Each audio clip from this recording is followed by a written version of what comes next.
오늘 우리에게 주신 하나님의 말씀은 어제에 이어서 마태복음 7장 13절 14절 마태복음 7장 13절 14절 말씀 천천히 합독하겠습니다. 13절 14절 시작. 좁은 문으로 들어가라. 멸망으로 인도하는 문은 크고 그 길이 넓어 그리로 들어가는 자가 많고 생명으로 인도하는 문은 좁고 길이 협착하여 찾는 자가 적음이라. 아멘. 좁은 문과 좁은 길. 우리가 계속 묵상하고 있는 마태복음 5장, 6장, 7장은 그 유명한 예수님의 교훈으로 가득 차 있는 산상수훈, 그래서 보배 같은 교훈이라고 해서 산상보훈이라고도 합니다. 오늘 본문은 그 중에 마지막 부분으로 전체 내용 그 중에 결론을 맺고자 하는 결론에 해당하는 그런 말씀이라 할 수 있습니다. 산상수훈의 핵심은 예수님이 선포하신 모든 진리에 대하여 우리 자신이 어떻게 반응하느냐, 즉 그 삶의 적용에 관심을 두고 있다는 것입니다. 여기 예수님은 두 길을 비유로 적용의 원리를 설명하고 계십니다. 오늘 본문의 말씀과 같이 좁은 문으로 들어가라. 멸망으로 인도하는 문은 크고 그 길이 넓어 그리로 들어가는 자가 많고 생명으로 인도하는 문은 좁고 길이 협착하여 찾는 자가 적음이라고 말씀하십니다. 세상의 모든 존재는 누구나 다 이 두 길 가운데 한 길을 가게 되어 있습니다. 넓은 길과 좁은 길, 오늘도 우리는 그 길을 가고 있습니다. 그런데 예수님은 반드시 좁은 길로 가야 한다고 말씀하시며 넓은 길은 멸망으로 인도하는 문이라고 말씀한다는 것입니다. 이 두 길이 어떤 면에서 두드러진 차이를 보이는지 잠깐 살펴보면, 첫째, 이 넓은 길은 표류하는 길이요, 좁은 길은 결단의 변화가 요구된다는 것인데, 왜냐하면 넓은 길은 같이 휩싸여서 저절로 친구 따라 강남 간다는 식으로 강물이 흘러가듯 그대로 표류하는 길이라면, 이 좁은 길은 자기 의도적으로 마음 먹고 방향을 바꾸어서 들어가야 하는 길이기 때문입니다. 큰 맘 먹고 들어가는 길입니다. 그래서 마음은 원이로 대부분이 피상적으로만, 겉으로는 그런 것 같은데 변화를 원하지만 속으로는 그대로 멈춰 있다는 것입니다. 우리가 반성해 봐야 됩니다. 심지어는 예배드리는 자리, 좌석 자리도 자기가 꼭 앉던 자리, 그 자리에만 몇십 년을 앉아있는 분도 계십니다.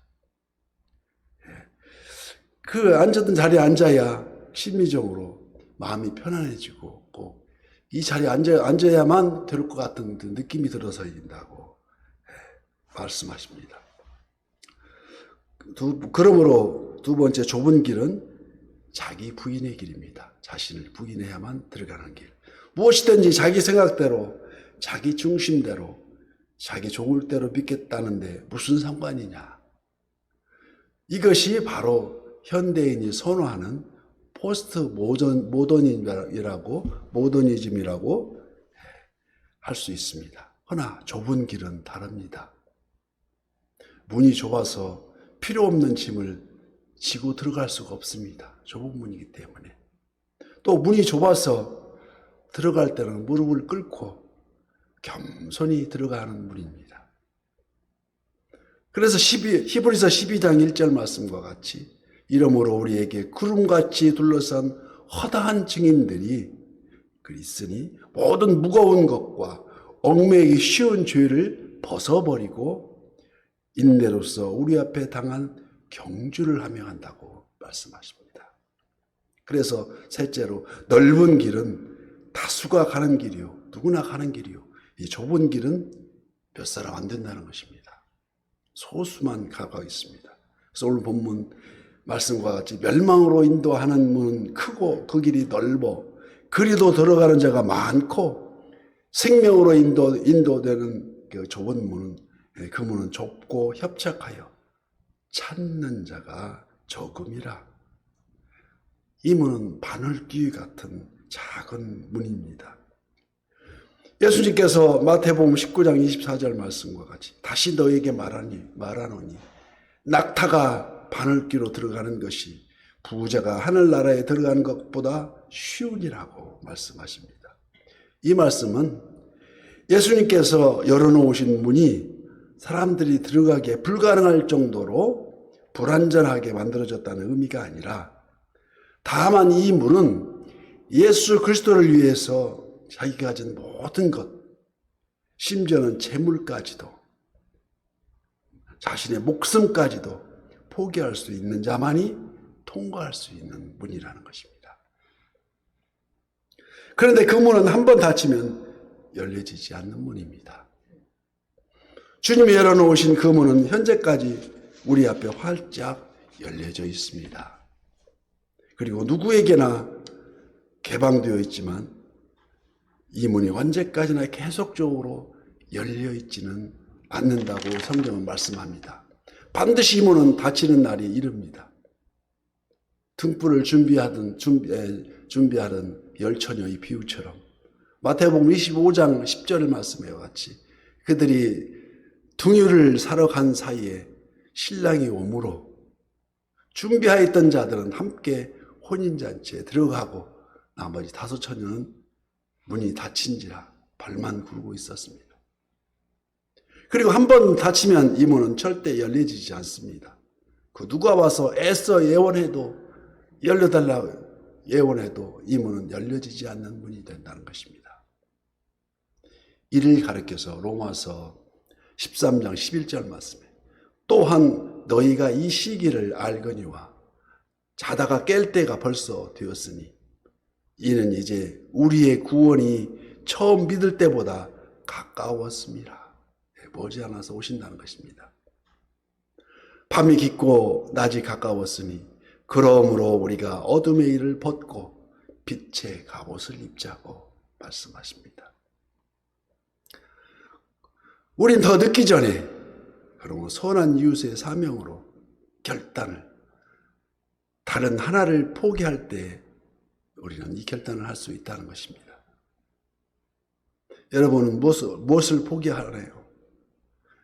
천국에 이르는 문입니까? 아니면 그 길을 넓어 들어가기 쉬운 멸망에 이르는 문에 지금 들어가고 있습니까? 잠깐의 그릇된 선택은 그리스도께서 흘리신, 피 흘려 세우신 십자가의 도를 헛되게 한다는 그 사실을 명심해야 한다는 것입니다.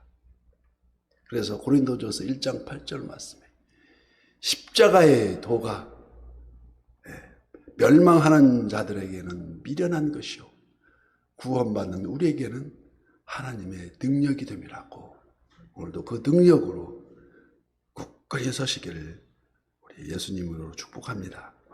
사랑하는 성도 여러분들, 그러나 이 길은 결코 혼자서 이렇게 가는 길이 아닙니다.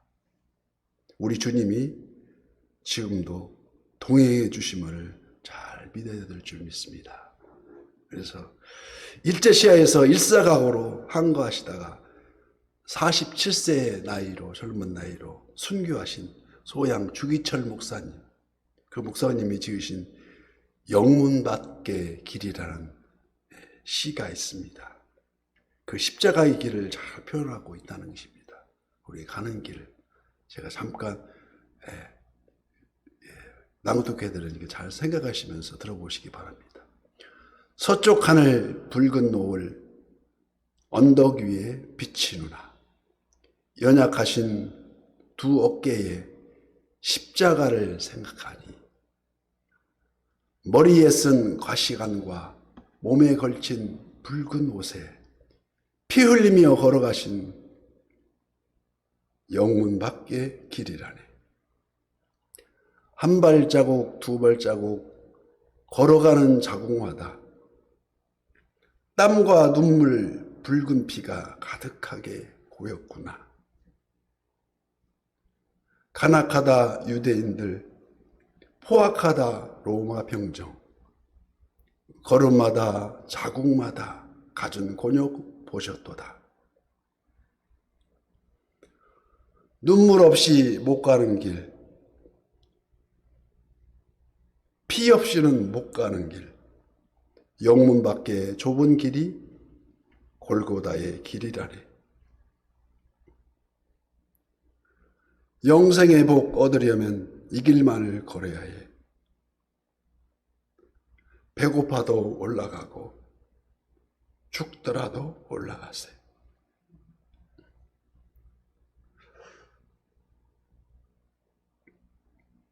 아픈 다리 싸매주고 저는 다리 고쳐주고 보지 못한 눈을 열어 영생길을 보여주니 온갖 고통 다 해도